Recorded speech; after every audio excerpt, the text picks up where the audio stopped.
مدرسے سلفیہ تعلیم القرآن جی حکرانہ نارائن کھیڑ ضلع سنگاریڈی تلنگانہ کا چوتھا سالانہ عظیم الشان اجتماع کنگ پیلس ہال نارائن کھیڑ میں حافظ عبدالقیوم نائب امیر مرکزی جمعیت اہل حدیث ہند کی زیر سرپرستی و حافظ عبدالحی صورتی صدر مدرسہ سلفیہ تعلیم القرآن جی حکرانہ کی زیر نگرانی منعقد ہوا۔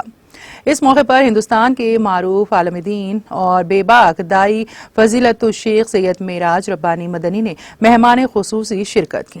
اس موقع پر اجتماع کے مقرر خصوصی فضیلت الشیخ سید معراج ربانی مدنی نے خطاب کرتے ہوئے مسلمانوں پر زور دیا ہے کہ وہ اپنے بچوں کو تمام زبانوں میں تعلیم دیں تاکہ بچے ہر زبان پر عبور حاصل کر کے دعوت دین میں اہم کردار ادا کر سکیں۔ انہوں نے مسلمانوں کو مشورہ دیا کہ وہ اللہ اور اس کے رسول صلی اللہ علیہ وسلم کی تعلیمات پر عمل پیرا ہو جائیں اور اپنے اخلاق کو بہتر بنائیں۔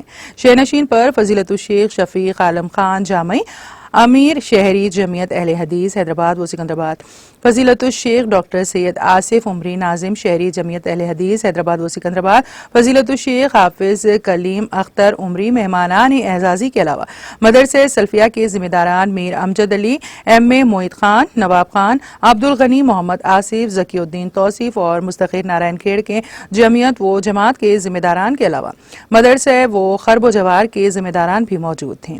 نظامت کے فرائض فضیلت الشیخ عالم فیضی صدر مدرس مدرسہ سلفیہ و امام و خطیب مسجد بلال نے انجام دی۔ تلاوت کلام پاک کے بعد مدرسے کے طلباء نے انگلش، اردو اور عربی زبان میں اپنا تعلیمی مظاہرہ پیش کیا۔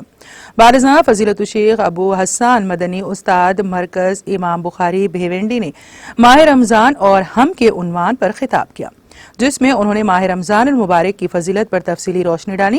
اس موقع پر فضیلت الشیخ محمد مجیب الرحمان قاسمی خطیب مسجد علی بیدر نے عصر حاضر میں مدارس کی افادیت پر روشنی ڈالی اور مسلمانوں کو مدارس سے جڑنے اور تعاون کرنے کا مشورہ دیا۔ بعد ازاں تمام معزز مہمانوں کے ہاتھوں مدرسہ سلفیہ تعلیم القرآن سے حفظ قرآن مکمل کرنے والے 19 بچوں کی دستار بندی اور تقسیم اسناد عمل میں لائی گئیں۔ محمد اسماعیل مدرس نے مدرسے کی تاریخ و رپورٹ پیش کی۔